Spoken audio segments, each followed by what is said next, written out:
प्रिय साथियों, मध्य प्रदेश उच्च न्यायालय द्वारा निकाली गई 6 पदों की 708 वैकेंसी के भर्ती के उम्मीदवारों द्वारा मुझसे निरंतर पूछे जाने वाले प्रश्नों में एक प्रश्न यह भी है कि आरक्षित वर्ग के अभ्यर्थियों को जाति का प्रमाण पत्र कौन सा लाना है, डिजिटल या फिर लाल रंग वाला।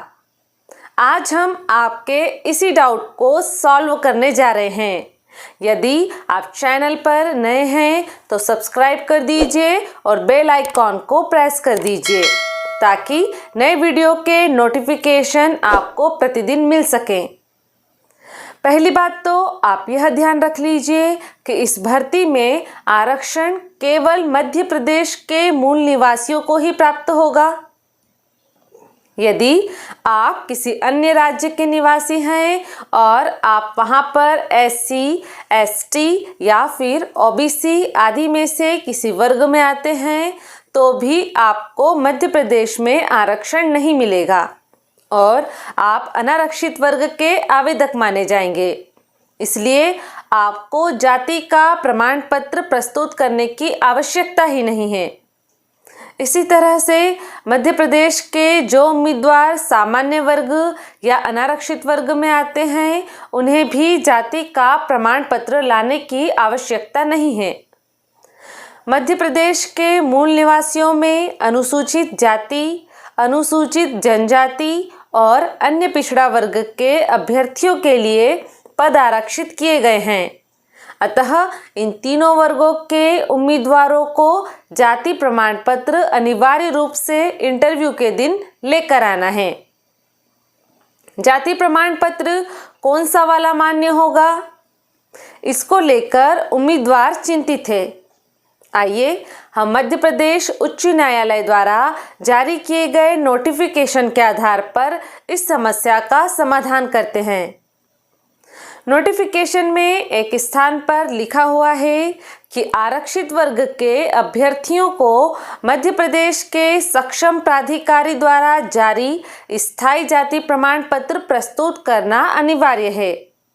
अब यहाँ एक और प्रश्न उठता है कि सक्षम प्राधिकारी से क्या तात्पर्य है।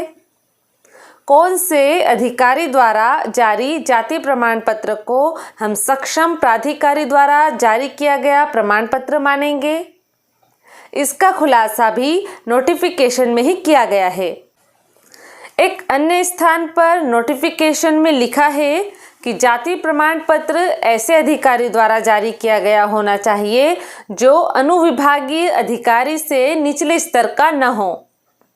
इसका मतलब है कि जाति प्रमाण पत्र अनुविभागीय अधिकारी द्वारा या उनसे उच्च अधिकारी द्वारा हस्ताक्षरित होना चाहिए। अनुविभागीय अधिकारी यानी SDM या SDO। अनुविभागीय अधिकारी की जिम्मेदारी सामान्यतः डिप्टी कलेक्टर या फिर IAS अधिकारी को दी जाती है।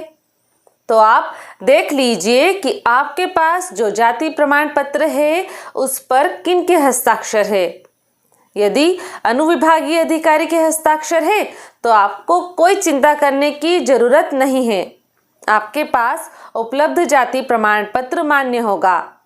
यदि आपके पास उपलब्ध जाति प्रमाण पत्र तहसीलदार या नायब तहसीलदार द्वारा जारी किया गया है तो वह मान्य नहीं होगा। ऐसी स्थिति में आपको नया जाति प्रमाण पत्र बनवा लेना चाहिए। जाति प्रमाण पत्र स्थायी होना चाहिए तो यह भी देख लीजिए कि आपके जाति प्रमाण पत्र पर स्थायी जाति प्रमाण पत्र लिखा है कि नहीं। जाति प्रमाण पत्र डिजिटल चाहिए या फिर हाथ से बना हुआ भी चलेगा। तो नोटिफिकेशन में ऐसी कोई विशेष अपेक्षा नहीं की गई है। डिजिटल या हाथ से बना दोनों ही प्रकार के जाति प्रमाण पत्र काम में आ जाएंगे, बशर्ते कि जाति प्रमाण पत्र स्थायी हो और उस पर सक्षम प्राधिकारी यानी अनुविभागीय अधिकारी या फिर उनसे उच्च अधिकारी के हस्ताक्षर हो। आशा है कि आपका डाउट क्लियर हो गया होगा और हमारा यह वीडियो भी आपको उपयोगी लगा होगा। चतुर्थ श्रेणी सीरीज का यह 33वां वीडियो है। इसके पहले के सभी 32 वीडियो की लिंक्स डिस्क्रिप्शन बॉक्स में दी गई हैं। यदि वो वीडियो आपने नहीं देखे हैं तो देख लीजिए, आपको बहुत मदद मिलेगी।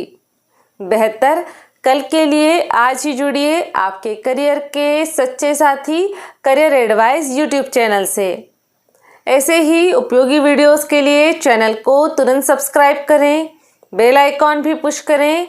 हमारी मेहनत बनेगी आपकी सफलता का आधार। Best of luck.